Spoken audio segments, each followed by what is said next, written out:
Assalamualaikum warahmatullahi wabarakatuh. Perkenalkan, nama saya Muhammad Farul Raji. Hari ini saya akan menceritakan sejarah singkat terbentuknya Provinsi Kalimantan Tengah. Setelah terbentuknya 3 provinsi di Pulau Kalimantan, yaitu Kalimantan Barat, Timur, dan Selatan, pada tahun 1950 muncul aspirasi dari kalangan Dayak yang ada di 3 kabupaten, yaitu Kabupaten Barito, Kapuas, dan Kota Waringin. Mereka ingin agar dibentuk lagi satu provinsi baru, yaitu Kalimantan Tengah. Mulai tahun 1952, keinginan tersebut terus disampaikan, baik melalui mosi, resolusi, dan lain-lain, melalui partai politik maupun organisasi sosial masyarakat yang mendukung dan mendesak terbentuknya Provinsi Kalimantan Tengah saat itu. Hal yang sama juga dilakukan oleh Ikatan Keluarga Dayak Banjarmasin yang membentuk Panitia Penyalur Hasrat Rakyat Kalimantan Tengah atau PPHRKT di Banjarmasin yang mengeluarkan resolusi berisi tuntutan agar pemerintah pusat segera membentuk provinsi keempat, yakni Provinsi Otonom Kalimantan Tengah. Namun, tuntutan tersebut belum dapat direalisasikan karena pemerintah pusat pada saat itu menyetujui dan mengesahkan Undang-Undang Nomor 25 Tahun 1956, yaitu tentang pembentukan 3 daerah swatantra Provinsi Kalimantan, yaitu Kalimantan Barat, Timur, dan Kalimantan Selatan itu tadi, yang berlaku terhitung tanggal 1 Januari tahun 1957. Sementara itu, Kalimantan Tengah baru bisa dibentuk menjadi sebuah provinsi selambat-lambatnya dalam jangka waktu 3 tahun setelah undang-undang tersebut berlaku. Nah, mendengar hal itu, masyarakat dari 3 kabupaten tersebut tidak puas dan memandang undang-undang tersebut tidak akomodatif dan tidak menjawab tuntutan mereka. Karena hal tersebut membuat keamanan dan ketentraman di antara mereka terganggu. Sempat terjadi bentrokan bersenjata dan kesalahpahaman antara aparat keamanan dengan organisasi setempat. Upaya untuk memperjuangkan pembentukan tersebut terus dilakukan, hingga akhirnya diadakanlah Kongres Rakyat Kalimantan Tengah di Banjarmasin dari tanggal 2 sampai 5 Desember tahun 1956. Kongres ini berhasil melahirkan sebuah resolusi yang mendesak pemerintah Republik Indonesia agar Provinsi Kalimantan Tengah sudah dibentuk sebelum dilaksanakannya pemilu DPR pada saat itu.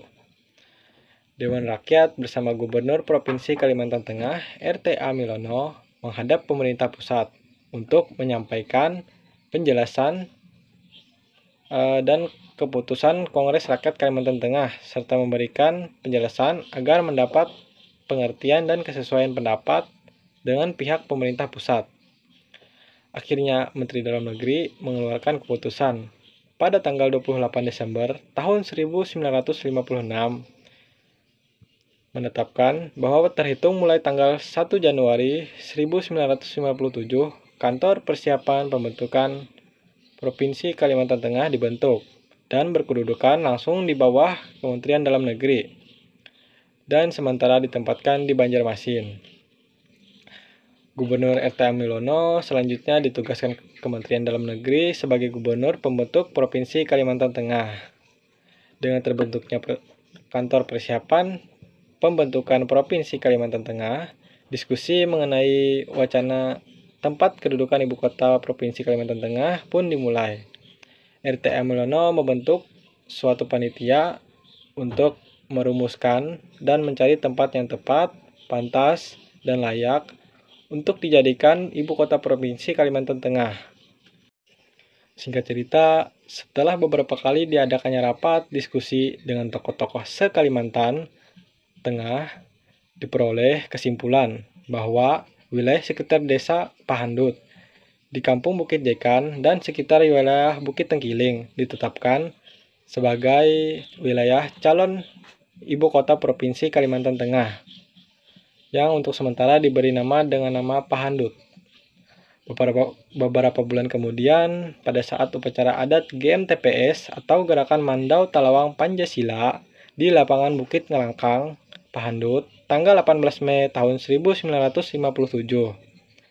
Gubernur R.T.A. Milono dalam pidatonya menyatakan pihaknya mempunyai cita-cita untuk menamai ibu kota provinsi Kalimantan Tengah disesuaikan dengan jiwa pembangunan dan tujuan suci, sehingga nama yang dipilih adalah Palangkaraya, yang artinya tempat yang suci, mulia, dan besar.